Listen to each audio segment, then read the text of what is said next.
नमस्कार दोस्तों, मैं दीपक शर्मा फिर से स्वागत है आपका अपने YouTube चैनल पर एक नई कार की इन्फॉर्मेशन लेने के लिए। आप कंटिन्यू जुड़े रहिए और वीडियो को पूरा जरूर देखें। आज बताएंगे वैगनार के बारे में, जिसको इंडिया के लोग वैगनार भी बोलते हैं। तो सबसे पहले प्रारंभ करते हैं आगे से इसकी कुछ इस प्रकार से लाइट आती है और फॉग लैंप आता है, क्योंकि यह है टॉप मॉडल। और ग्रिल के ऊपर आता है सुजुकी का लोगो और इधर से भी आती है लाइट। ये है हेलोजन लाइट्स। ये टॉप मॉडल होने के बाद भी दोनों ही लाइटें आती है हेलोजन, और इस प्रकार से इसकी ग्रिल आती है जो कुछ ऐसा डिजाइन देती है हमारी वैगनार को। और विंड शील्ड आती है, बहुत ही अच्छी तरह से विंड शील्ड आती है। ये बहुत ही ऊंची कार है, इस सेगमेंट की हाइट काफ़ी अच्छी आती है इसकी, इसीलिए इस विंड शील्ड को काफ़ी अच्छी तरीके से। अब बात करते हैं साइड प्रोफाइल की। तो साइड प्रोफाइल में बात करेंगे टायर प्रोफाइल की। तो टायर प्रोफाइल आती है इसका 155 65 और 14 इंच के इसके टायर्स आते हैं और विद व्हील कैप। यह है दो मॉडल आते थे पहले, VXI और LXI, जिसमें से VXI टॉप मॉडल आता था। यह है टॉप मॉडल इसके अंदर। अब बात करें साइड मिरर्स की, तो साइड मिरर्स आते थे इलेक्ट्रॉनिक एडजस्टेबल मिरर्स। और अब बात करें भी इसकी लंबाई, चौड़ाई, हाइट और व्हील बेस की, तो इसकी लंबाई आती थी 4655 mm और वाइड यानी कि चौड़ाई आती है 1620 mm। और हाइट की बात करें तो सबसे अच्छी इसकी हाइट मानी जाती थी इस सेगमेंट के अनुसार, वो आती है 1675 mm।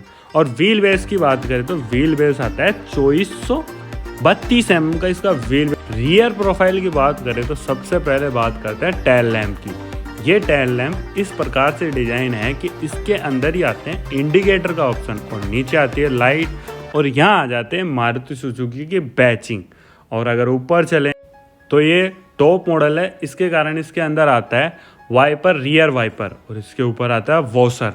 और इस प्रकार से दिखती है पीछे का। VXI और LXI में सबसे मोटा अंतर यही है कि रियर वाइपर और रियर डिफॉगर नहीं आता है LXI में, और वो VXI में आता है।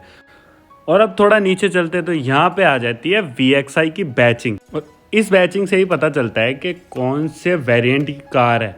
यानी दो ही कार है, LXI VXI, और यहाँ से पता चलता है कि कौन सी कार है। और नीचे से देख सकते हो इसका ग्राउंड क्लियरेंस काफ़ी अच्छा आता है, उसके कारण इंडिया की रोडों पर ये गाड़ी बहुत ही अच्छा परफॉर्मेंस करती है। और ये है साइड लुक अपनी वैगनार का, ये बहुत ही अच्छा लुक देती है और काफ़ी हाइट होने का रोड प्रेजेंस भी काफ़ी अच्छा है।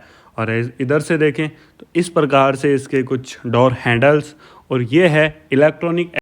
अब चलते हैं इंटीरियर में क्या कुछ है, आपको सब कुछ बताते हैं। सबसे पहले डोर ओपन करते ही यहाँ पे आ जाती है इसकी लॉक अनलॉक का सिस्टम, और ऐसे कुछ आती है इसकी विंडोज़। ये काफ़ी बड़ी विंडोज़ है इसके हाइट के अकॉर्डिंग। और जैसे कि हमने पहले ही बताया था है कि ये टॉप मॉडल है, और टॉप मॉडल के अंदर आते हैं चारों ही पावर विंडो, और चारों ही पावर विंडो के कंट्रोल्स यहाँ आ जाते हैं। और इलेक्ट्रॉनिक ORVM यहाँ आते हैं, इसके कंट्रोल्स भी यहीं आते हैं। जो कंट्रोल्स आते हैं वो ड्राइवर साइड की सीट पे ही आते हैं। और ये इस प्रकार से कुछ नॉर्मल सा स्पेस मेंटेन किया है सुजुकी ने। इधर लाइट एडजस्टेबल, ऊपर नीचे जो हेलोजन लाइट होते हैं उसको, हेलोजन लाइट को ऊपर नीचे करने का सिस्टम यहाँ पे दिया होता है। और ये एक मैनुअल कार है, उसके कारण इनके अंदर तीनों लीवर मिलते हैं। और यहाँ से खुलती है इसकी डिक्की, और ये है इसकी सीट जो एकदम मैनुअल एडजस्टेबल सीट है। अब चलते हैं इसके अंदर और बात करें अगर स्टेयरिंग की, तो स्टेयरिंग कुछ ऐसा दिखता है। और यहीं आती है लाइट कंट्रोल्स, जो मैनुअल लाइट कंट्रोल्स है। VXI टॉप मॉडल होने के बाद भी इसमें कोई स्टीयरिंग कंट्रोल्स नहीं मिलते हैं। और ऐसा कुछ दिखता है इसका इंटीरियर। म्यूजिक सिस्टम भी इसके अंदर कंपनी फिटेड ही देखने को मिलता था। और ऐसे देखे तो इसके अंदर काफ़ी स्पेस मेंटेन किया है। और ये है म्यूजिक सिस्टम, जिसको कुछ इस तरीके से डिज़ाइन किया है सुजुकी ने। और इधर आती है AC वेंट्स, जो 4 AC वेंट्स है अलग अलग। और म्यूजिक सिस्टम के जस्ट नीचे आते हैं AC कंट्रोल्स, जो एकदम बेसिक से AC कंट्रोल लगते हैं और काफ़ी अच्छे हैं।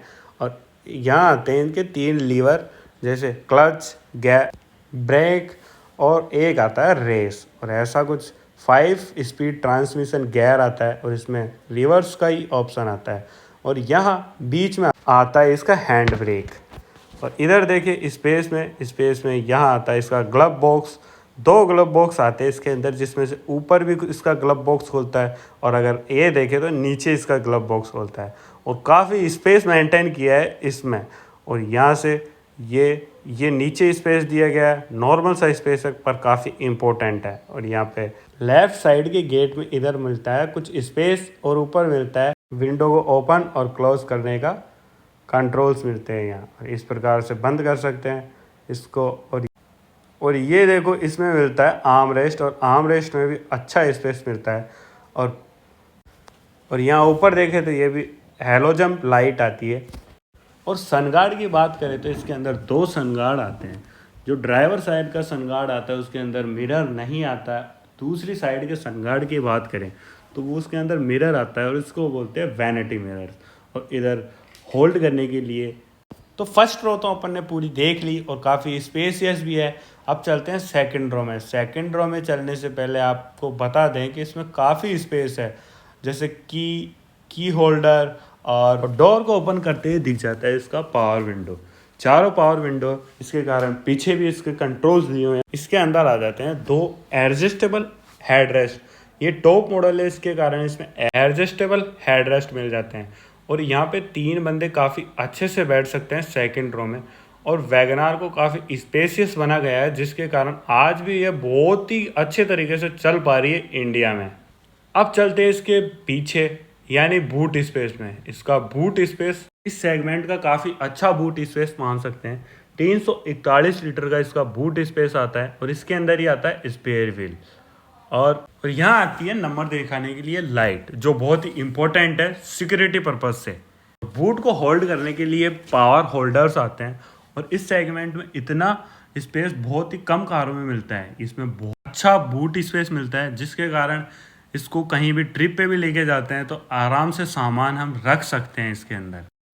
और अब बात करें इसके फ्यूल टैंक की कैपेसिटी की तो 35 लीटर का इसके अंदर फ्यूल कैपेसिटी टैंक आता है। और सबसे मेन इंपॉर्टेंट बात करते हैं अब इसके इंजन की, तो इंजन आता है इसका 1 लीटर यानी कि 1000 सीसी का इसका इंजन आता है। वो बहुत ही काफ़ी अच्छी पावर प्रोड्यूस करता है। अगर इसके पावर की बात करें तो 81 bhp की पावर प्रोड्यूस करता है ये इंजन। और 113 Nm का टॉर्क प्रोड्यूस करता है ये 1 लीटर का इंजन। वो बहुत ही पावरफुल बनाता है इस कार को। और सुजुकी के इंजन सभी को पता है कि बहुत रिलायबल है, जिसके कारण इसकी सेल बहुत अच्छी भी मानी जाती है। ये इस प्रकार से इसकी फिट एंड फिनिश मानी जाती है।